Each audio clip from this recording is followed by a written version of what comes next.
the throngs of people are, okay, we've got a question right over here. Great. From Mayor Serge Dedina of Imperial Beach. Is this on? Yeah. Awesome. It was great. Brilliant work. And I was here when Matt got the keys, literally, it was a few years ago, to see the change. And then the first person that actually talked to me after I was elected was Ron Morrison. I went to his amazing office. And then he talked to me about all this innovative work that the city's doing.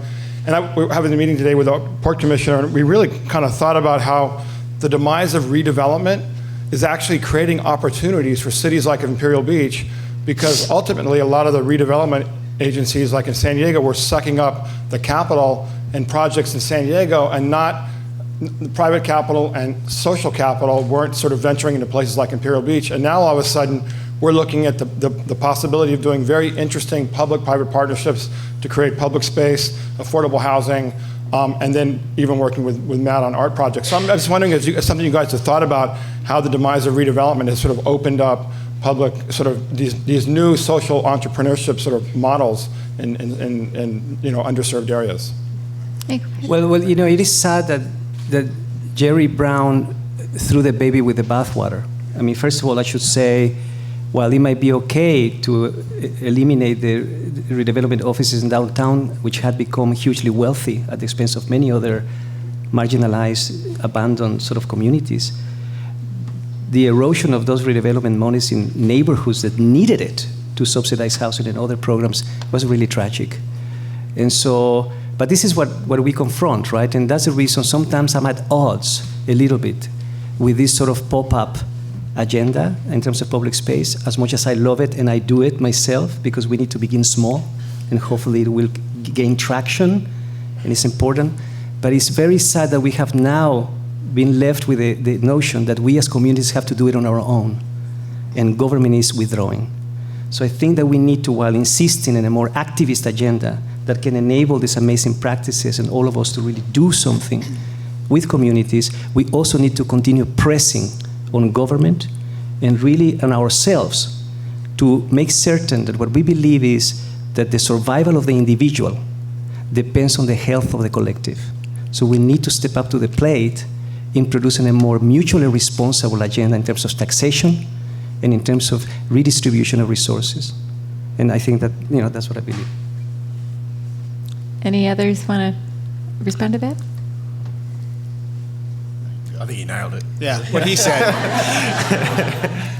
Well, it's interesting on the funding side of it, in terms of investing money into this revitalization efforts. I was just in Chicago at the Americans for the Arts Conference, and there's an artist in Chicago, Theaster Gates, who's a ceramic artist, but he's also turned into a community artist and a community activist and community organizer, and he's doing a lot of work in the south side of Chicago, turning vacant buildings into these art hubs.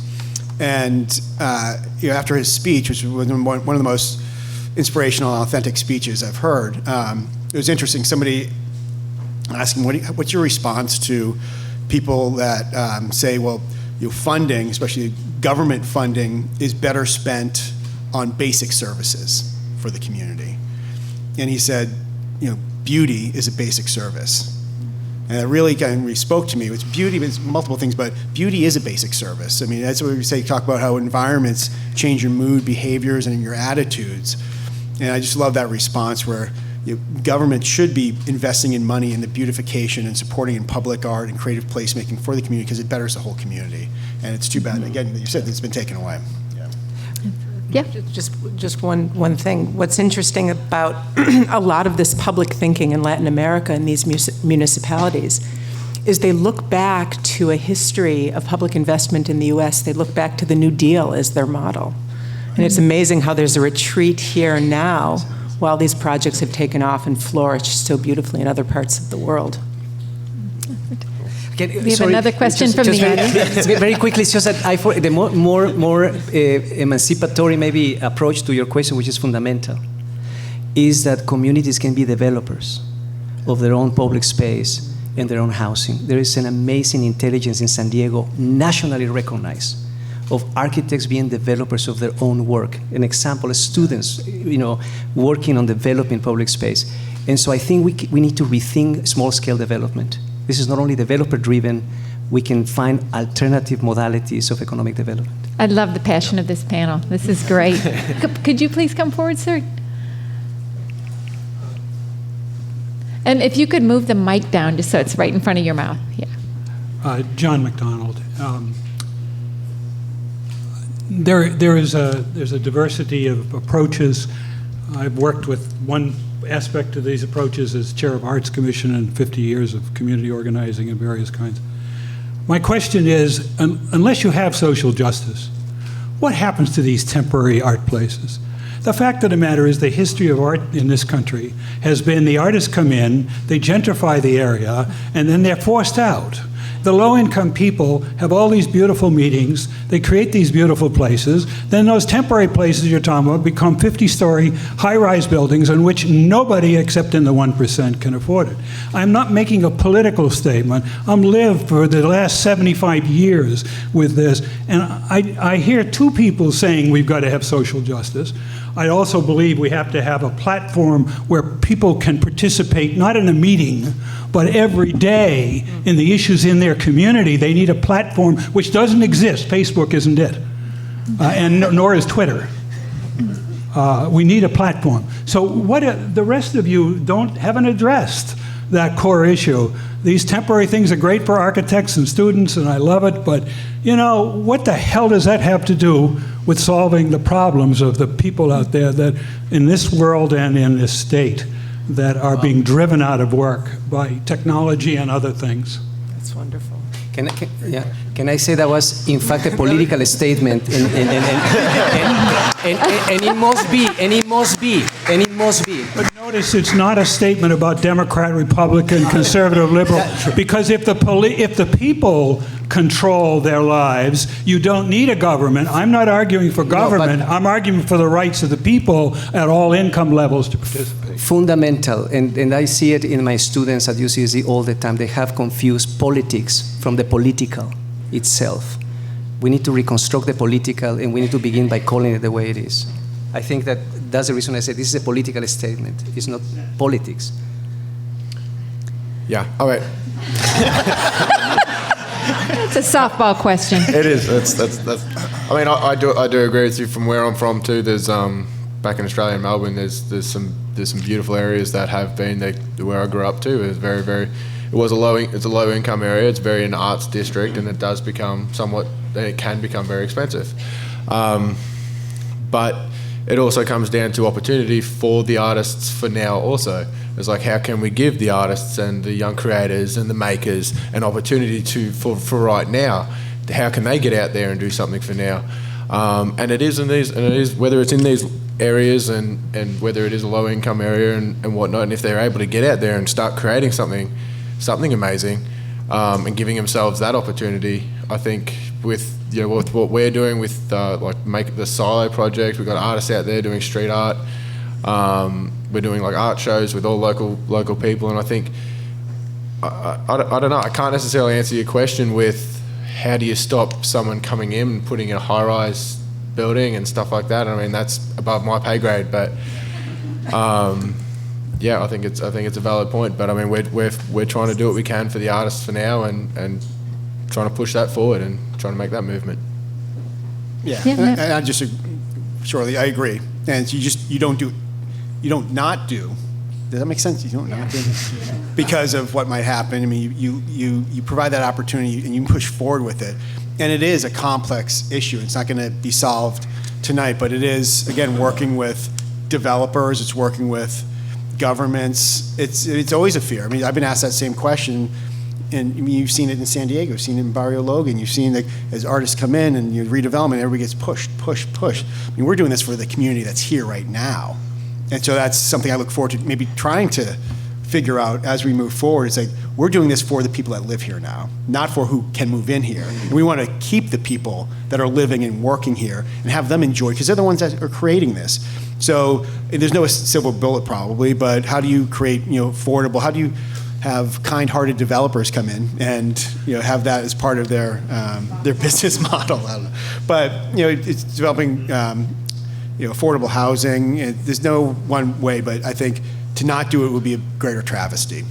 But again, it's collaboration, and it's easier said than done to collaborate, but I think it's working together and making, a lot of leadership is fear-based, from leaders in the community or business, and it's that ego-driven fear-based. But if you give power back to the people and they see that, hey, it makes everybody stronger, like they did in South America, and you use examples like that, look, it happened here and it succeeded. It makes everybody better, even the leaders. Then using examples like that will help maybe change your mindset. Thank you. We have another question from the audience. Good evening. My name is Jennifer Hazard. Thank you all for being here. I didn't recognize you. We're blinded up here. You have a room here full of engaged scholars and citizens, and we all in our travels or in our own neighborhoods see these blighted corners or vacant lots, and we say, oh, well, we really want to do something. And you made it sound so easy. Hey, we just found this blighted lot. We did a Kickstarter. We got 60,000. We cut through the red tape, and we made a difference. And I heard from the people in my little peanut gallery, well, how did they do that? So can you elaborate on how we could cut through that red tape and take over that blighted lot? Yeah, it wasn't as easy as I made out in the 10-minute video, I guess. It took a lot longer than that. Oh, it wasn't in the fast motion like that? I mean, from concept to it is a lot quicker than we were able to do it a lot quicker than your 5-year planning park. From concept to completion, including us figuring out and scratching our heads while we were students, it probably took a little bit less than 2 years. That included us creating and paving a new way, I guess, within the city, creating a brand. There was no permit that existed for what we were trying to do. So we actually had to create a brand new conditional use permit where they based and used our project as a case study. So moving forward, it will actually be easier and we'll make a much quicker process. So the idea is that what we're doing is acting as a model, is an experimental model, but so far it's working out and the community's enjoying it and they're engaging, and we're hoping to do it again. And we are looking at other empty lots, and it's not easy. It's not but we're passionate about it and we want to do it, and I think that's at the end of the game. I don't know if we were just naive to begin with. That might have been a big part of it. Everyone told us we couldn't do it to begin with, and then everyone said, no, you get out of here. But that just kept us pushing forward. So that's, yeah. Absolutely. That's great. Well, I know we're coming to the end of our 30 minutes. I just wanted to ask you all, since you're doing this work, obviously you think about the future and the legacy of your work. Just paint a picture in a few sentences. What would be your dream of what the future would look like because of the work that you're doing now? Start up your end, Fauna. I get to be the aspirational one. No, I just can't help but return to the question that was raised of course, a moment ago, of because course. it's still sticking with me. I mean, Teddy's probably going to chime in too. I think he will. We speak about civic engagement. We speak about participatory democracy. I mean, I think what that question got to is the idea of returning back to what democracy is. It's not about voting. It's not necessarily only about responsive institutions. It's about a daily lived practice. It's about the way we live our lives, feeling that our agency actually has an effect on the decisions that are made on our behalf. There's this wonderful concept that's quite old in urban theory, the idea of the right to the city. We've lost the sense that the city is actually ours. The city belongs to those with resources and capacities to actually make things happen. Kind-hearted developers, some of them may be. But in fact, it's this idea that the public, the citizen, needs to recover a sense that the city belongs to him and that his voice, her voice, has a place at the table. That's a great vision for the future. Thank you. Who else wants to chime in? Go, Teddy. We'll work the other way. Well, okay, we're walking. I know you went through. Obviously, many of the reflections that all of us shared, if they were put together in a baggie, how would you call it, of wishes and desires, and we can restructure obviously, our institutions today. I think that primarily I'm thinking how to. One question that I have as an artist is who is the interlocutor of institutional memory today? Because in fact, everything that we've said today here and what we briefly showed you about Latin America has happened in this country. Somehow we forgot. And that history needs to be recuperated and stewarded. And I think that that would be my wish. More and more I'm thinking, just like these best models of Latin America, the number one project they invested in is in urban education, urban pedagogy. How do we build capacity in communities for political action? So it's about rethinking education altogether, and why not to say research, for that matter. And that I think can really would chart a very different course. Thank you. How far are we talking? As far as you want. Yeah, no. Well, I'll go back to my original when I started talking that, why can't, the Art Center is this beautiful, vibrant, collaborative space that the city is too, and that, so my vision is that the students that are here that are learning this methodology, that are learning this creative way of thinking and looking at things differently, are running the city and the businesses and the schools, and they are incorporating this inclusive community-first methodology in the way they live their lives. So that's success for me, is seeing our kids that are at the Art Center being leaders in this community. That's great. Yeah. Thank you. I guess it would be for the city and for the community to be a community and get out there and be on the streets and actually engage one another and actually talking to each other and working with each other. I think there is, like we talked before, I think like technology and people on their phones all the time and staring down. I hope that we can start to look up, look around us, slow down a little bit, and really start to engage with one another as we should be as a community. For me, I think that's what I'm passionate about, and I hope that that's something by just getting out and doing what we're doing, and I hope that can sort of somewhat inspire other people around us. And I know there's other groups in our area that are trying to do the same thing, and I think just moving forward, if everyone can do that, I think for me that's my dream.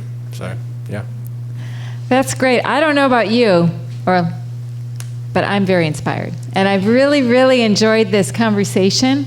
I'd like to thank all of you for joining us tonight in this Center for Civic Engagement Future 40 series, and our conversation about building the community of the future with these amazing panelists that are doing phenomenal things for the San Diego region and the border region.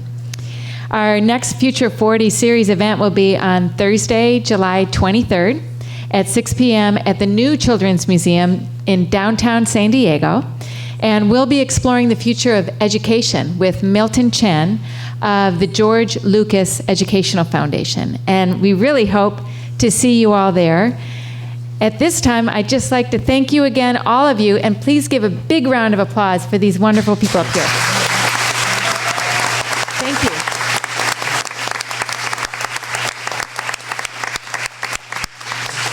Have a good night.